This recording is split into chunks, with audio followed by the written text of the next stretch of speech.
শুক্রবারই প্রথম সাপ্লিমেন্টারি তালিকা প্রকাশের সম্ভাবনা। এসআইআর এর সঙ্গে ভোট প্রক্রিয়া নিয়ে আগামীকাল ফের হাইকোর্টে বৈঠক রয়েছে এবং তারপর পরের দিন অর্থাৎ শুক্রবার প্রকাশিত হবে প্রথম সাপ্লিমেন্টারি লিস্ট।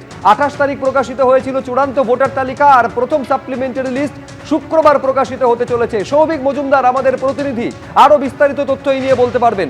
সৌভিক, দেখো, আগামীকাল সকাল 10টার সময় মাননীয় প্রধান বিচারপতি তিনি একটি বিশেষ বৈঠক ডেকেছেন এবং এই বৈঠকে রাজ্যের নবনিযুক্ত স্বরাষ্ট্র সচিব, মুখ্য সচিব, তার পাশাপাশি ডিজিপি এবং কলকাতার বর্তমান পুলিশ কমিশনার এবং মুখ্য নির্বাচনী আধিকারিক এদের প্রত্যেকের উপস্থিত থাকার কথা রয়েছে। এবং মূলত এখনো পর্যন্ত যা হাইকোর্ট সূত্রে খবর যে এই বৈঠকে যে সাপ্লিমেন্টারি লিস্ট অর্থাৎ প্রথম যে সাপ্লিমেন্টারি লিস্ট সেইটা প্রকাশের বিষয়ে আলোচনা হবে এবং আগামী শুক্রবার দিন এই প্রথম সাপ্লিমেন্টারি লিস্ট বেরোবার একটা সম্ভাবনা ইতিমধ্যে তৈরি হয়েছে। এখন তুমি জানো যে হাইকোর্ট সূত্রে খবর হলো যে আগামী শুক্রবার যে লিস্ট প্রকাশিত হতে পারে সেই লিস্টে 22 লক্ষেরও বেশি নাম থাকতে পারে। তার কারণ এখনো পর্যন্ত মাননীয় বিচারকরা যে আন্ডার অ্যাডজুডিকেশন ক্যাটাগরির যে ভোটারদের নাম ছিল সেই নিষ্পত্তির সংখ্যাটা 22 লক্ষের বেশ কিছুটা বেশি। ফলে এই তালিকা ইতিমধ্যেই প্রস্তুত হয়ে গিয়েছে।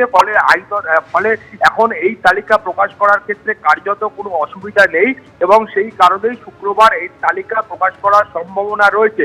তুমি জানো যে এর মধ্যেই কিন্তু একদিন মাননীয় বিচারকরা প্রায় 2 লক্ষেরও বেশি এই আন্ডার অ্যাডজুডিকেশন যে ব্যক্তিদের বা ভোটারদের নাম ছিল তার নিষ্পত্তি করেছেন এবং হাইকোর্ট সূত্রে খবর হলো এই গতিতে বা এই যে দ্রুততার সঙ্গে মাননীয় বিচারকরা এই এসআইআর এর কাজ করছেন সেই গতিতে কাজ করে যেতে পারলে আগামী এপ্রিল মাসের প্রথম সপ্তাহের মধ্যেই এই এসআইআর এর যে 60 লক্ষ ভোটারের নাম আন্ডার অ্যাডজুডিকেশন রয়েছে তার নিষ্পত্তি করা সম্ভব হবে বলে মাননীয় প্রধান বিচারপতি তিনি কিন্তু আশাবাদী। ফলে তুমি বুঝতে পারছো যে কালকের এই যে বৈঠক সেই বৈঠক কিন্তু অত্যন্ত গুরুত্বপূর্ণ। তার পাশাপাশি এই বৈঠকে আসন্ন নির্বাচন এবং এসআইআর প্রক্রিয়ায় সার্বিকভাবে নিরাপত্তার যে বিষয়টা রয়েছে সেই নিরাপত্তার বিষয়টা নিয়েও আলোচনা হবে।